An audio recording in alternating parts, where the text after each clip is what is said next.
Factual control या मशरकी लद्दाख के अंदर एक बार फिर से सरगर्मी देखने को मिली है और हलचल उस इलाके के अंदर जहां पर तातुल तकरीबन 4.5-5 बरसों की एक तवील मुद्दत तक रहा। भारत और चीन ने मुज़ाकराती अमल को आगे बढ़ाया और बहुत हद तक डिसएंगेजमेंट का एक प्रोसेस भी कामयाब दिखाई दिया। लेकिन मशरकी लद्दाख में दोबारा हलचल उस वक्त देखने को मिली जब इंडो तिब्बतन बॉर्डर पुलिस या ITBP की 33 मजीद या नई जो यूनिट्स हैं वो कायम की गई है। 6 नई बटालियंस हैं जो LAC के आसपास तैनात की गई है और मुतय्यन जो 56 सरहदी चौकियां थी इनमें से 33 नई कायम की गई हैं।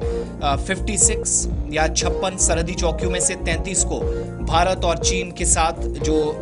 दोनों के दरमियान हद मुतारका या लाइन ऑफ एक्चुअल कंट्रोल कहलाती है, LAC कहलाती है, वहां पर बर्फीले महाज पर ऑपरेशन सलाहियतों को बढ़ाने का भी एक मंसूबा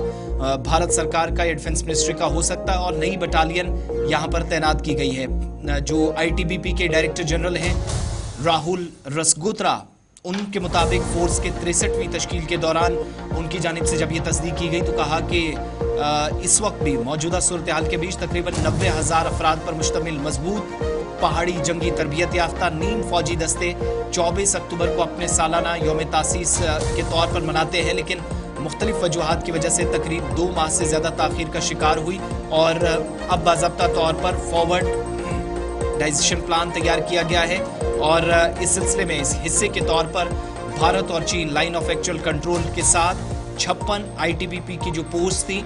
उनको करीब लाया जा रहा है। LAC के पास तैनाती हुई है। 56 में से 33 को पहले ही सरहद के करीब लाया जा चुका है और बाकी कुछ नहीं है। 6 के आसपास भी ऐसी नहीं है। ITBP के सरबराह या चीफ के मुताबिक भारत ने कुछ अरसा कबल सरहद की हिफाजत के कामों के लिए 7 नई बटालियंस को भी मंजूरी दे दी है। इनमें 6 को अरुणाचल प्रदेश में LAC के साथ तैनात किया गया है, जबकि एक को सिक्किम में सिक्किम में जहां पर सूरत हाल माजी में काफ़ी ख़राब भी रही है, उस हिस्से के अंदर जिम्मेदारी दी गई है और फोर्स की टेक्नोलॉजी पर मबनी निगरानी की सलाहियतों का जायज़ा लिया गया। कुछ कोताहियों को जब ये पाया गया कि कोताहियाँ हुई उनको दूर किया गया और एक नए मंसूबे के तहत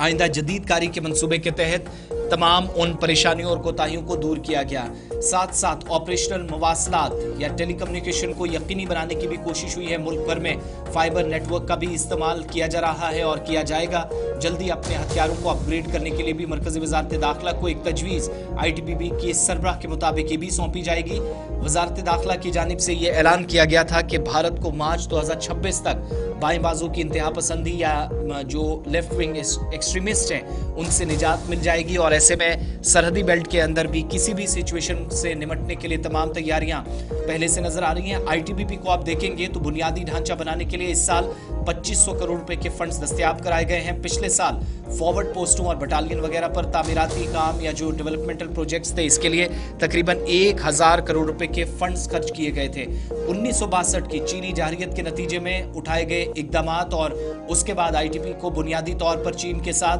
3488 किलोमीटर तवील LAC की हिफाजत का काम सौंपा गया है। इसके अलावा दाखिली सलामती या इंटरनल सिक्योरिटी के शोबे में भी मुख्तलिफ किस्म के फ़राइज़ इस वक्त ITBP सर अंजाम दे रही है और मरकज़ी वज़ीर ममलिकत बराए दाखिला नित्यानंद राय ने भी इस तकरीब में जहां गुज़श्ता रोज़ मेहमान ख़ुसूसी की हैसियत से फ़राइज़ अंजाम दे रहे थे, इस बात की तस्दीक की कि आइंदा दिनों में मज़ीद जहां जहां ज़रूरत पड़ेगी जदीद कारी के मनसूबे के तहत न सिर्फ बटालियंस की तैनाती बल्कि आइंदा दिनों के अंदर जहां जहां ज़रूरत पड़ेगी मज़ीद सख्त और मुल्क की दाखिला सलामती को यकीनी बनाने के लिए हर मुमकिन इक़दाम उठाया जाएगा।